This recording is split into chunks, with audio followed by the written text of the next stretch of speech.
Hello guys, എല്ലാവർക്കും എൻ്റെ വീഡിയോയിലോട്ട് സ്വാഗതം. അപ്പോൾ നമ്മളിന്ന് ഉണ്ടാക്കുന്നത് ഫിഷ് റെസിപ്പിയാണ്. അപ്പോൾ നമുക്കതിന് വേണ്ടിയിട്ട് കിട്ടിയത് കൊഴിയാള എന്ന് പറയുന്ന മീനാണ്. നിങ്ങളുടെ നാട്ടിൽ ഈ മീനിന് എന്ത് പേരാണ് പറയാമെന്ന് നിങ്ങളൊന്ന് കമൻറ്റ് ചെയ്യണം. അപ്പോൾ നമ്മൾ ഇതിനെ കട്ട് ചെയ്ത് വെക്കുവാണ്. അപ്പോൾ ഗൈസ്, നമ്മൾ മീനെല്ലാം കട്ട് ചെയ്ത് വെച്ചിട്ടുണ്ട്. ഈ തലയുടെ ഈ അകത്തുള്ള ഈ ഞെവളയൊക്കെ നമ്മളെടുത്ത് കളയണം. അതൊക്കെ നമുക്ക് ആവശ്യമില്ല. ബാക്കിയുള്ള പാട്ടൊക്കെ ചത ഉള്ളതാണ്. അപ്പോൾ നമ്മളെല്ലാം കട്ട് ചെയ്ത് വെച്ചിട്ടുണ്ട്.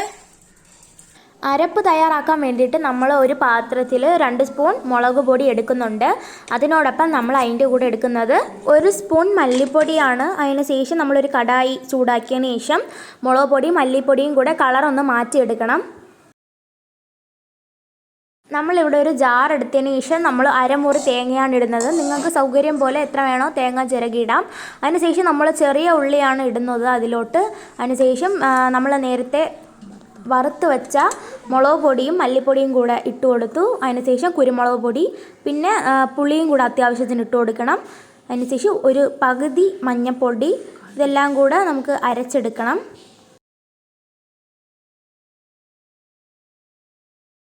നമ്മൾ വറുത്ത ഉലുവ 1 സ്പൂൺ ഇടണം. ഫൈനായിട്ട് ഉലുവ പൊടിച്ചെടുക്കാൻ പാടില്ല. നമ്മൾ നേരത്തെ കട്ട് ചെയ്ത് വെച്ച മീനിലോട്ട് ഒരു തക്കാളി മുറിച്ച് ഇട്ട് കൊടുക്കണം. അതിന് ശേഷം നമ്മൾ എടുത്തിരിക്കുന്നത് 3 മുളകാണ്. അതിനെ 2ആയിട്ട് കീറി ഇട്ട് കൊടുക്കണം. തീരെ കുഞ്ഞാക്കാൻ പാടില്ല. അതിന് ശേഷം കരിവേപ്പില ഇട്ട് കൊടുത്തിട്ടുണ്ട്. ആവശ്യമുള്ളവർക്ക് മുരിങ്ങയ്ക്ക് വേണമെങ്കിൽ ഇടാം. നമ്മളുടെ വീട്ടിൽ മുരിങ്ങയ്ക്ക് ഇല്ലാത്തതുകൊണ്ടാണ് ഇടാത്തത്. അതിന് ശേഷം നമ്മൾ ഇടുന്നത് നമ്മൾ നേരത്തെ അരച്ച് വെച്ച മിക്സാണ്. അത് മീനിലോട്ട് ഇട്ട് കൊടുക്കാം. അതിനുശേഷം ജാറൊന്ന് കഴുകിയിട്ട് അതിൻ്റെ പുറത്തോട്ടൊന്ന് വെള്ളം ഒഴിച്ച് കൊടുക്കണം. അതിനുശേഷം 1 സ്പൂൺ ഉപ്പ് ഇട്ട് കൊടുക്കാം. ആവശ്യമുള്ളവർക്ക് കൂട്ടിയിടാം, ഇല്ലാത്തവർക്ക് ആവശ്യത്തിനിടാം. അതിനുശേഷം നമ്മൾ നല്ലപോലെ മിക്സ് ചെയ്യണം. പിന്നെ അതിന് ശേഷം നമ്മൾ 1 കപ്പ് വെള്ളമാണ് ഒഴിച്ചു കൊടുക്കുന്നത് അതിലോട്ട്. എന്നിട്ട് നമ്മൾ അത് അടുപ്പത്തോട്ടൊന്ന് മാറ്റി വയ്ക്കണം. അപ്പം ഞാൻ കുറേ സമയം വെച്ചപ്പോൾ അതിലിങ്ങനെ ബബിൾസ് വരുന്നത് ഞാൻ കണ്ടു. ഇതാണ് അതിൻ്റെ കറക്റ്റ് പരുവം. എന്നാലും നമ്മൾ ഇച്ചിരി കൂടെ ഒന്ന് കലക്കി കൊടുക്കണം. അതിൻ്റെ ഈ ഒരു മിക്സ് ആണെങ്കിൽ മീനിലോട്ടൊന്ന് പിടിക്കാൻ വേണ്ടിയിട്ടാണ് നമ്മളിങ്ങനെ കലക്കുന്നത്.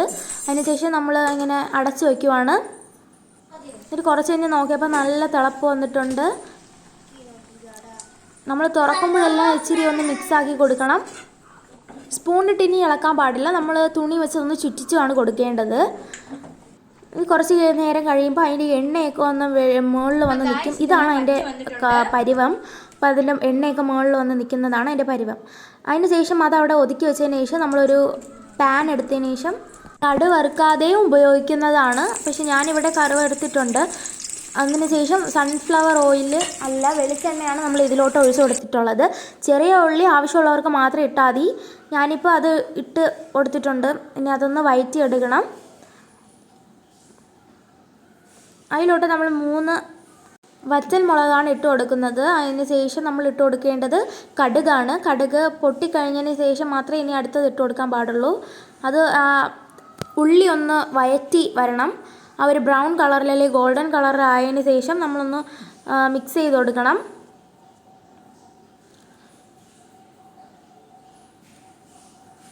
അതിനുശേഷം നമ്മൾ കരിവേപ്പില ഇട്ട് കൊടുത്തിട്ടുണ്ട്. അതിനുശേഷം നമ്മൾ ഇപ്പോൾ ഉള്ളിയുടെ നിറം കണ്ട ഒരു ഗോൾഡൻ കളറായി വന്നിട്ടുണ്ട് ഉള്ളി. അപ്പോൾ അത് നല്ലപോലെ മീനിലോട്ടൊന്ന് ഇട്ട് കൊടുക്കണം. അതിനുശേഷം ഒരു 5 മിനിറ്റ് നമ്മളൊന്ന് മൂടി വെക്കണം. ഇതാണ് ഫൈനൽ ലുക്ക്. അപ്പോൾ വേറെ എന്തെങ്കിലും വീഡിയോ ചെയ്യണമെന്നുണ്ടെങ്കിൽ കമൻറ്റ് ചെയ്യുക. Thank you for watching.